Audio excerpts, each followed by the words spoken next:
drugs that is removed from the street, I'll guarantee that lives have been saved, and we'll never know how many. And now the state attorney's office will continue to work with the sheriff and his men and women to make sure all of these individuals are behind bars now and will continue to be exactly where they belong. Thank you, Sheriff. Thank you, John. I'll be glad to answer any questions if you have any. I know Joseph in our public affairs office will send you out a news release that lists all the names and the various charges that they are facing. You said you mentioned, or you witnessed one of those arrests. Can you talk about what you saw and how amazing that was for you? Yeah, it was great. I was actually eating lunch. Didn't know the person that they were looking for was basically kitty corner across the street from me until I saw our units swoop in and corral them, and then I took a photo of it. So you guys didn't know I did that, but I took a photo. It was a great job. So I mean, it looks like anything you see on TV. They spotted the suspect. They tactically approached and got him, and you know there was nothing he could do. He couldn't run. It's good to see the team in action and to know that we were able to get all 12. And I give credit to the team you see behind me and the team that you don't see on TV and many others that participated either in the undercover operation for the 10 months or assisted in the roundup today.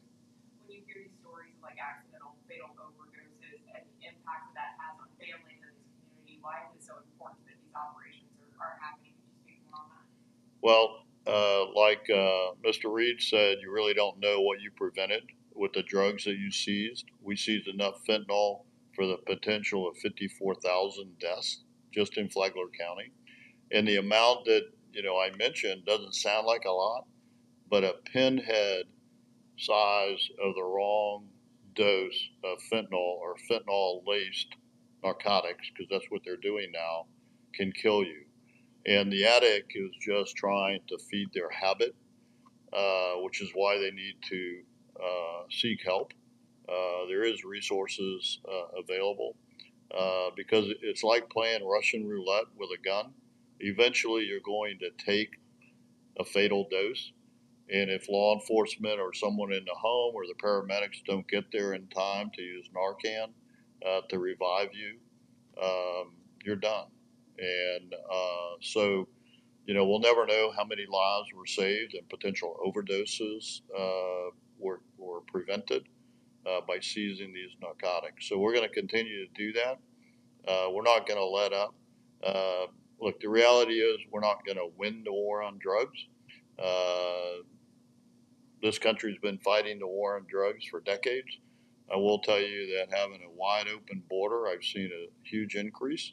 And hopefully that's going to start changing on January 20th next year and stem the flow of the poison that's coming into this country, because every city, every county, every state is now a border town, whether you're on the border or you're thousands of miles away. These suspects, are they all local or do they have ties elsewhere? I believe they're all local in this particular case. It was about 18 months ago, we concluded an investigation that started in Flagler County of a kingpin and took it all the way to a certain cartel in Mexico.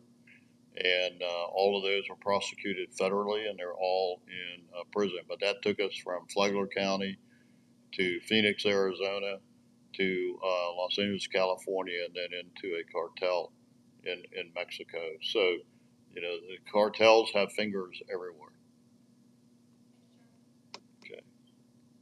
All right. Well, thank you very much. Thank you for coming. Thank you for joining us on social media. Everybody is busy during the holidays, but we gave some people a new place to stay home for the holidays. Thank you.